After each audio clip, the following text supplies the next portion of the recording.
Hello everyone, welcome to IFS and one more student has joined the IFS Legacy. उन्होंने अपनी तरफ से इस गैड बी के एक ट्रॉफी में खुद का हीरा लगा दिया है एंड इन्होंने बहुत अच्छे रैंक से इस एग्ज़ाम को क्वालिफाई किया है।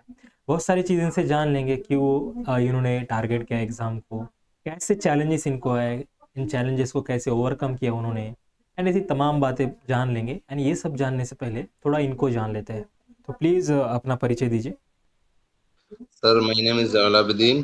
सर मैं यूपी मुरादाबाद का रहने वाला हूँ। मैंने बीएससी माइक्रोबायोलॉजी बीकॉम यूनिवर्सिटी उज्जैन से क्लियर की। सर एंड आपने गैट बी को क्वालिफाई किया है, प्लीज़ उसका रैंक भी मुझे बताइए। सर मैंने गेट भी क्वालिफाई किया है, उसमें कैटेगरी रैंक 80 है सर। बहुत बढ़िया। एंड गैट बी के अलावा आप और भी एग्जाम्स को टारगेट कर रहे थे? सर वो मेरा एक ख्वाब था सर, वो शायद रह गया, लेकिन इंशाल्लाह अगले साल कर दूंगा सर। मैंने जो बेस ले रखा था आईएफएस से, वो सर गेट एक्सेल ले रखा था सर। हाँ, तो गेट एक्सेल आपका मेन टारगेट था। कौन टारगेट था कि मेरा ख्वाब था सर कि मैं बीएससी सेकेंड ईयर में उसको क्लियर करूँ और मैं अपने प्रोफाइल पे उसको लगाऊं। धीरे धीरे मुझे नवंबर में रियलाइज हुआ कि मुझसे ये इतनी अच्छी रैंक नहीं आ पाएगी। तो फिर मेरे रूममेट है, उसका नाम है फैज, उसने मुझे गेट बी के बारे में बताया। फिर उसको मैंने सर्च करा, उसका सिलेबस देखा तो काफी मेरा सिलेबस उसका हो चुका था। तो क्या मैं एक्सेप्ट दे देता हूँ, लेकिन इतनी उम्मीद थी क्लियर हो जाएगा। लेकिन जैसे मैं बैठा, एक तो टेंशन थी कि नहीं बन पाएगी। मेरे टेस्ट भी अच्छे हुए थे, सब चीज अच्छा हुआ था, लेकिन ये एक मुझसे गलती हुई है जिसकी वजह से मैं क्वालिफाई भी नहीं कर सका सर। जो गेट से मिला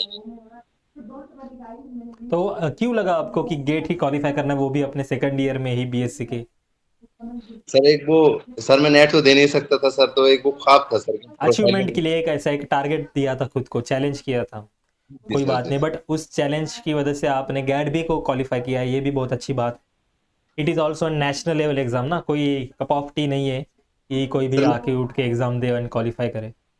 सीयूटी पीजी भी क्वालिफाई किया सर, अरे वाह, अप्लाई बायोलॉजी और लाइफ साइंस। बहुत बढ़िया। जो आपका एरिया है, जो आप जहाँ से आप बिलोंग करते हो मुरादाबाद से, तो वहाँ स्टूडेंट्स हायर स्टडीज़ में जाते हैं या फिर बहुत कम जाते हैं? सर मैं मुरादाबाद में एक ब्लॉग है सर, किन्नर की सर। हम्म। एजुकेशन नॉर्मल है सर, मतलब इतना नहीं है बस। तो आप ना एक इंस्पिरेशन की तरह हो उनके लिए, आप एक चिंगारी की तरह हो कि आप हायर स्टडीज जा सकते हो, तो वो भी आपके पीछे आएंगे, आपको फॉलो करेंगे। तो आपको ना इन सब का आइडल बनना है। तो ये तो सर शुरुआत है सिर्फ, राइट? सर आपने गैट भी निकाली है सिर्फ, आपको बहुत एग्जाम्स और आगे निकालने हैं। एंड सबसे पहले तो मुझे ये बताइए, क्यों आपने गैट बी को टारगेट किया? मतलब आप बीएससी के स्टूडेंट हो, आपको बायोटेक्नोलॉजी में इंटरेस्ट है? यस सर, वो मैं रिसर्च में मुझे जाना है सर, तो मैंने सोचा था क्या, मेरा टारगेट था कि मैं बीएससी माइक्रोबायोलॉजी से करूंगा, क्योंकि मैं उसके बारे में कल्चर ये सब चीज प्रिपेयर कर लूंगा। उसके बाद मैं उसमें अप्लाई कर दूंगा सर।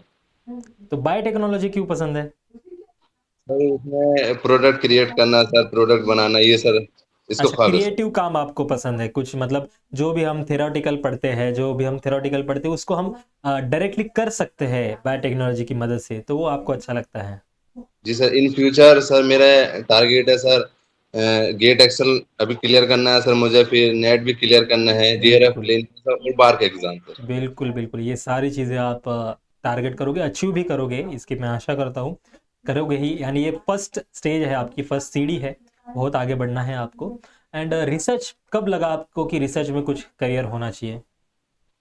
सर ये मैंने जैसे सीयूटी यूजी का एग्जाम दिया था सर, तो मेरे दो टारगेट थे सर कोर्स के, एक बीएससी बायोटेक्नोलॉजी, एक बीएससी माइक्रोबायोलॉजी। मैंने जामिया में अप्लाई किया था, तो जनरल कैटेगरी में इतने अच्छे नहीं आए थे, 180 नंबर आए थे बायोलॉजी में। लेकिन सीटें थी जिसमें 45 बच्चों की सिर्फ 2 नंबर छोड़ दी। फिर मैं अप्लाई किया था, विक्रम में मेरा हो गया था, मैंने सोचा था बीएससी माइक्रोबायोलॉजी में कर लूंगा और मुझे कोई और कोर्स नहीं करना था। ओके। एंड ये सब आपके डिसीजन है या फिर घर से गाइडेंस मिला है आपको? सर घर घर से फुल छूट है सर, क्या आप जो मर्जी करें करें, लेकिन मेहनत से करें बट और जो भी ईमान। कोर्स आपने सिलेक्ट किए है वो खुद के मर्जी से है। जी सर, जी सर। बहुत बढ़िया। एंड आईएफएस के बारे में कैसे पता चला आपको? सर ये आईएफएस मैंने ट्वेल्थ से पहले ही सुन लिया था सर इसके बारे में। और नीट के बारे में मैंने सर एक यूट्यूब पर चैनल है शायद, उसको भूल गया हूँ मैं, लेकिन इन दोनों के बारे में मैंने पहले सुन रखा था सर काफी। फिर तो मेरे भैया थे, उन्होंने बताया था, उन्होंने भी किया था सर। उनकी भी शायद गेट एक्सेल में 35 रैंक थी सर, लेकिन वो दूर गई। ओके, बहुत बढ़िया। एंड कुछ है ड्रीम कॉलेज, कौन से कहाँ से करना है एमएससी? सर अभी तो मैंने टारगेट किया है सर, वो पौंडीचेरी यूनिवर्सिटी सर, और यूनिवर्सिटी ऑफ कश्मीर, और बीएचयू में किया है सर, बीएससी ह्यूमन। सर अगर हो सकेगा तो देखते हैं, लेकिन उम्मीद नहीं है बीएचयू में। ओके। एंड अगर सिलेबस की बात करें हम, तो ऐसे कौन से यूनिट थे जो बहुत चैलेंजिंग लगते थे आपको, मतलब दिमाग घुमा देते थे? सर ये मुझे वायरस बहुत परेशान करता था सर। वायरस? वायरस नहीं आपको समझ में आते थे जल्दी? सर उसके डिसीज और ये सब चीज़, सर वो डबल स्टैंडर्ड, सिंगल हाँ, स्टैंडर्ड, ये उसमें सब चीज़। याद रखने वाली चीज़ें ज़्यादा है ना।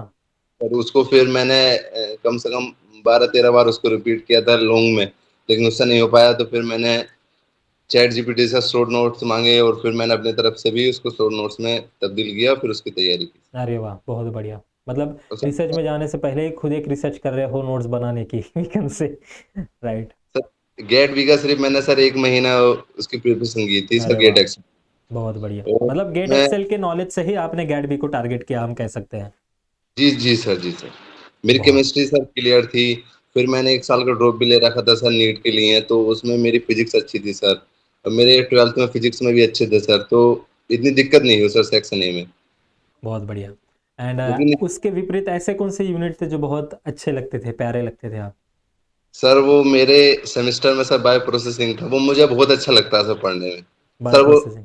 मेरा टारगेट भी है सर, वो प्रोडक्ट का क्रिएट करना, तो सर वो मैं बायो प्रोसेसिंग में ज़्यादा पढ़ना चाहूँगा सर।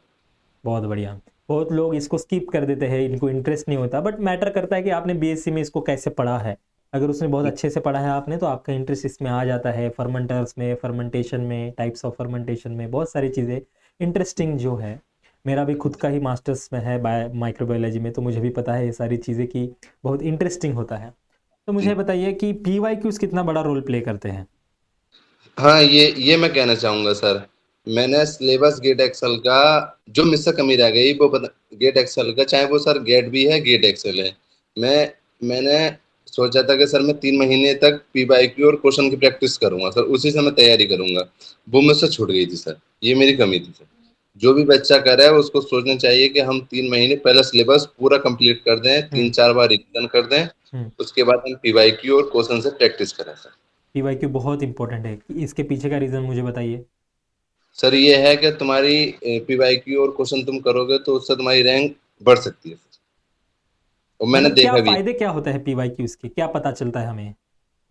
सर उससे तुम्हें एक अलग ही नॉलेज पता चलती है, और दूसरी चीज तुम्हें क्वेश्चन का तरीका पता चलता है, पैटर्न के कैसे हमको क्वेश्चन करने हैं। एग्जैक्टली एग्जैक्टली, कि एग्ज़ाम कौन से लेवल की सवाल पूछते हैं, कौन से टॉपिक से ज़्यादा पूछते हैं, कैसे अप्लाई करना है, ये सारी चीज़ें आपको पी वाई क्यू से पता चलती है। बस पढ़ने से कुछ नहीं होता, उसको अप्लाई करना भी आना चाहिए, एंड वो अप्लाई आप पी वाई क्यू पे ही कर सकते हो।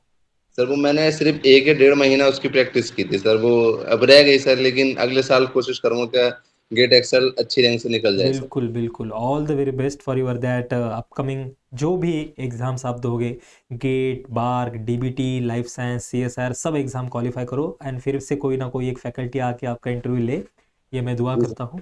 And sir, all the very best for your bright future. And जो चैलेंजेस या फिर जो uh, तकलीफ़ें आपने झेली है इस एग्ज़ाम को प्रिपेयर करने के लिए, या फिर नहीं झेली होगी, ये आपके जूनियर्स को नहीं झेलना पड़ेगा। ये आपकी मॉरल रिस्पॉन्सिबिलिटी है कि उनको बताए, उनको गाइड करे कि कैसे एग्ज़ाम्स को टारगेट करा जाता है, कैसे करियर को बिल्ड करा जाता है, ये आपकी ज़िम्मेदारी है, राइट? सर मेरे 2 जूनियर हैं सर, वो शायद निकाल सकें, एक ने बैच भी ले रखा है सर गेट वी का। वेरी नाइस, वेरी नाइस, बहुत अच्छा कर रहे हो आप, एंड ऐसे ही सबको प्रेरित करो अच्छे डायरेक्शन के लिए, and all the very best, okay. Thank you sir, thank you.